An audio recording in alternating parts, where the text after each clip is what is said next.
Congratulations. Right. Very interesting there. Dr. Veerappa Moily, he took pot shots at the state leadership, saying that you really, and Veer Sanghvi, that was a fabulous question, really hit the nail on the head, saying that here's a man who's laying the grounds for his own candidacy for Chief Ministership. Rajiv Chandrasekhar, well-known Bangalorean industrialist, member of Parliament, joining us on this program now. Rajiv, great to have you with us.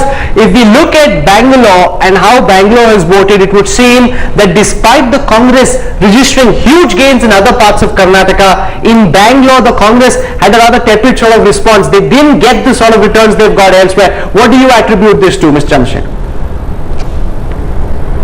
No, I think a lot of it has to do with the fact that they had some very strong candidates. BJP had some very strong, credible candidates who stood for MLA, and they've done well. Mr. Vijay Kumar from Jayanagar, people like that. So I think they have essentially been able to avoid the wave against them because of individual candidates. Because there was no doubt that the wave was against the BJP and the government and the 5 years of reasonably sad track record of governance. So if there's any one city that's been neglected over the last 5 years, it's Bangalore. If you compare it with the Delhi, Bangalore is a huge civic mess. Are you hopeful, are you confident that the new government will realize that it needs to tend to the city, or do you think because they haven't got too many seats from Bangalore, they'll say that's clearly not our priority, those are not the people who voted us to power, we will focus and we will thank those who gave us this mandate? No, I'm hoping that politicians of all colors and shades learn from this debacle that the BJP is facing, that people do not forgive politicians that easily, especially those who put them through the misery of having to suffer malgovernance and corruption. So I have a feeling that the Congress, which by the way communicated throughout the campaign a promise of good governance and development, will not find it that easy to go back on that promise. They will have to lay out a vision for Bangalore. Bangalore is the capital of Karnataka and is in a way the center of gravity for all the economic activity that the state sees and investment sees. So I think they will have to put together a plan that cannot afford to ignore Bangalore. Bangalore is by all admissions a very important city for the overall national economy as well, and the Congress is in power in Delhi as well. So I suspect that they will come up with a plan that will be a stark contrast to what the previous government did. Rajiv, Veer Sanghvi has a question for you. Rajiv, hi, it's Veer. The subtext to a lot of the commentary on television channels today has been that the BJP is in this mess because it got rid of Yediyurappa. That's point one. Point two, people go on to say, some people name him, some people don't name him, but what they're really saying is they got rid of Yediyurappa because Anant Kumar worked on Advani to get rid of Yediyurappa, and therefore in some way this defeat is Anant Kumar's fault. You're an independent member of parliament but a close observer of the BJP. Is this a fair assessment? No, I think it's not as simple as saying Yediyurappa's departure caused the loss of the BJP. I think it has contributed to it. I suspect that if Yediyurappa had stayed in the BJP, they would have still found it very difficult to be the single largest party, because the weight of public opinion against really what has been a very, very average sort of a governance track record over the last 3 4 years is overwhelming. And I think out of this mess there is nobody in the BJP that comes out looking good. Not Anant Kumar, not Yediyurappa, not the central leadership, and not even the two chief ministers that succeeded Yediyurappa. So I think it's going to be very difficult out of this very sad, tragic squandering of an opportunity that the BJP had to find anybody who comes out looking clean and good and rosy. So I think they all will be reasonably ashamed of losing this opportunity. Okay, T.S. Sudhir has a question for you. Hi Rajiv, when we met you spoke about the commercial interest taking over the planning process of Bangalore city. Now given the fact that there are as many as 75 candidates with real estate background who actually stood for these elections, and many of them possibly would also come elected as MLAs, do you apprehend that they may actually influence a lot of the planning process and that could once again derail the development of Bangalore in a sense? No, I'm very concerned about that. I think Karnataka has had a track record of having these vested interests, whether it was liquor many years ago, then you had mining, and unfortunately the influence of the builder lobby, if you want to call it that, on state politics has become far too much. And you asked a question, Rahul asked a question earlier about the MLAs winning in Bangalore. And one of the disconcerting things is the fact that a large number of builders, and I don't have anything against builders, but large number of builders who are actually doing business with the government that are now MLAs. And that is not good for Bangalore, is not good for any city that is in a sense trying to celebrate democracy.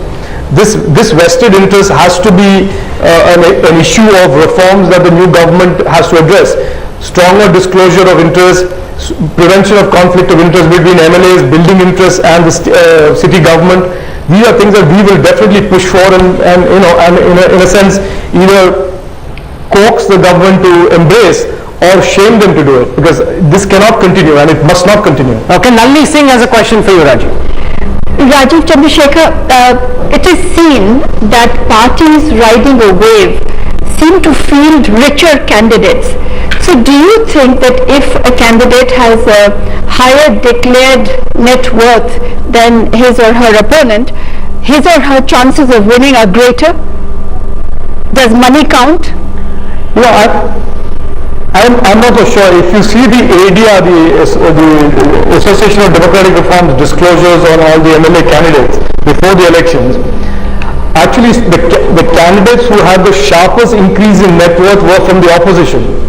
So I'm still trying to figure out this little nexus between the opposition and the ruling parties, and this cozy little arrangement that they have, where everybody sort of gains and the opposition MLAs tend to gain even further.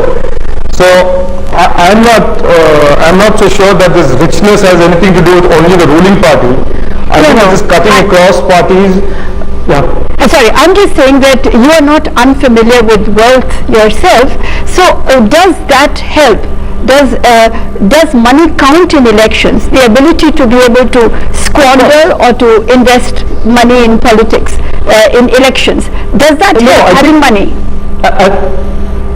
Yeah, no, if you just look at the number of MLAs today who are in the fray, who are builders or who have interest in mining or whatever you want to call it, that just shows you that money power is alive and well in politics and definitely in these elections.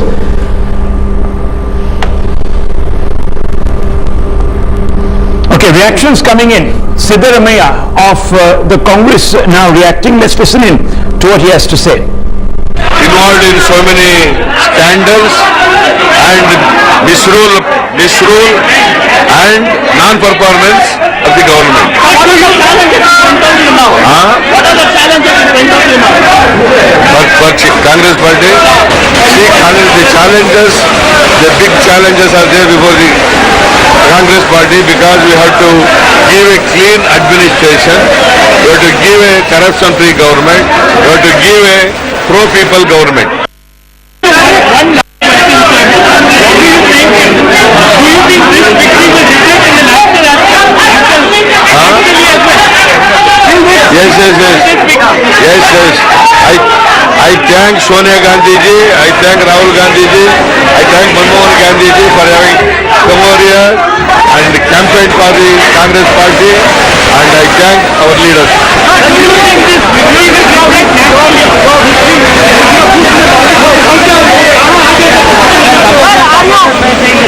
One at a time, please.